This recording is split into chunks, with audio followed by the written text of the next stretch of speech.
American people are being trained to be consumers instead of producers. But Christians, we should think of Christians as being producers, able to produce something. We should, and this should be part of the training of children. We found a report card from the 1800s from a school in the Midwest, and we saw on it the academic subjects, and aside from that, there was a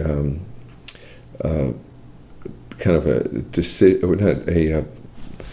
a place to mark whether the particular child, this was high school, was able to milk a cow and do farm mathematics, because it was considered just essential that they be able to do this. And this helps focus on the part of the education of a child is also in terms of their ability to do things, not just to think about things.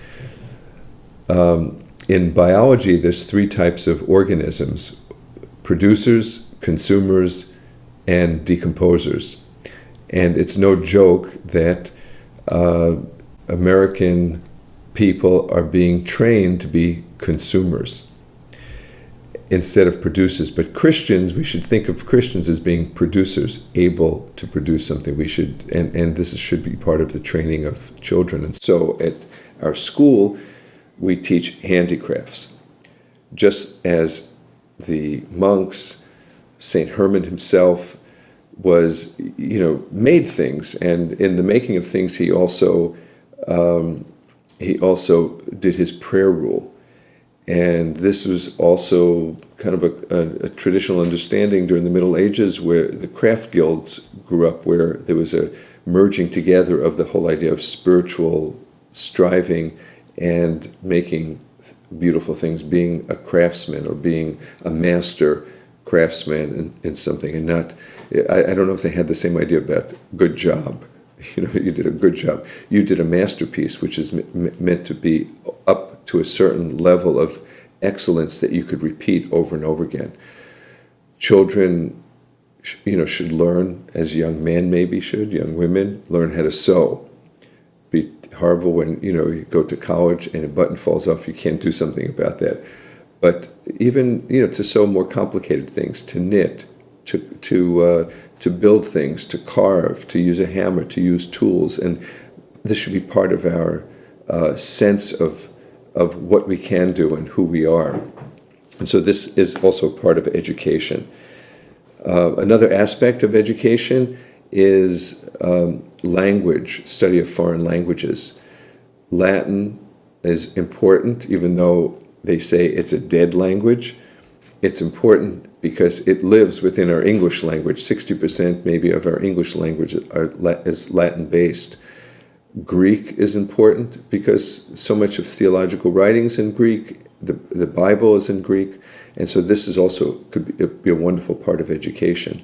But we see also in language some subtleties that are very important for children. They say that if you want to speak words of love, you should learn French. If you want to sing opera, it should be in Italian, although now, of course, it's in many languages.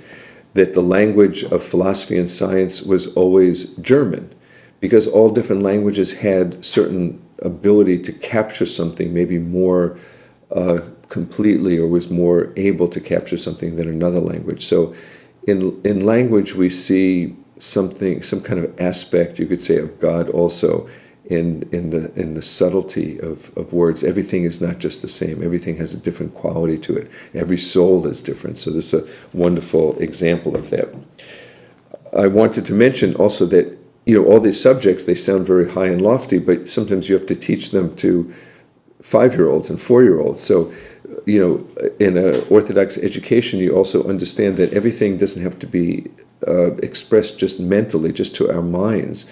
That so much is done through activity. And so in what we call children's garden, or the 4 and 5-year-olds, that there's dancing and singing and making of things, and in that history can be learned, or mathematics can be learned in making dough for pizza, fractions can be taught, and so many things can be taught in a very natural way, even in the upper grades. When some of our children left St. Herman's School and went on to high school, and they went on to a Protestant high school, and they were confronted with questions and accusations against Orthodoxy, they came back and they said, we don't know how to answer some of these questions. And we had a seminar on Christian apologetics, because you don't have to start from scratch in answering the questions of our Christian faith. There have been questions from the very beginning.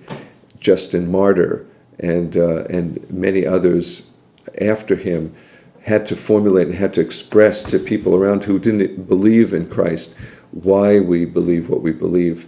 And our children need to know the faith that Christ gave us, know the Gospels, know the liturgical tradition, and also know how to defend it or how to explain it to other people, and know how to express themselves in a clear way. It's not right that we don't teach them the fullness of the faith. They must know the fullness of the faith. We can't do it in just 45 minutes a week. It takes a long time.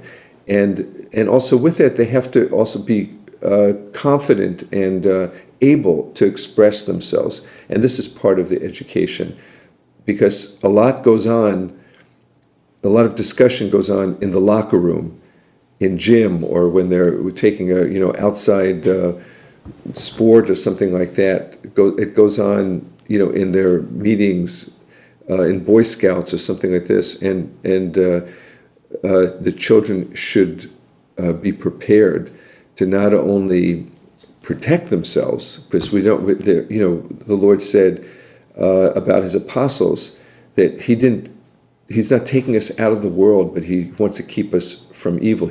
We're meant to be in the world, and we're meant to be apologists. We're meant to be apostolic and evangelical, and this is part of what we want to teach our children also, to learn how to express these ideas.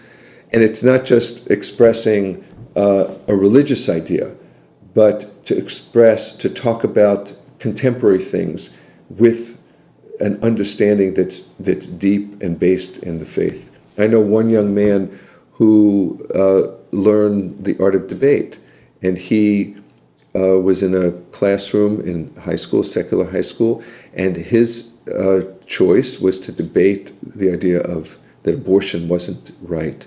And this is a very difficult thing and nowadays, because people defend abortion, but he was an expert, you could say, in debate. And he presented such clear arguments that at the end of his presentation, the class, not Christian class, just different kids from different backgrounds, they stood up and they applauded because he was so clear. And so this is, maybe an idea that we should have in terms of our children not being just, separated from the world, but being equipped to be in the world, and to, when necessary and when it's desirable, to communicate some of the great wonders, the great gift that we've been given by Christ.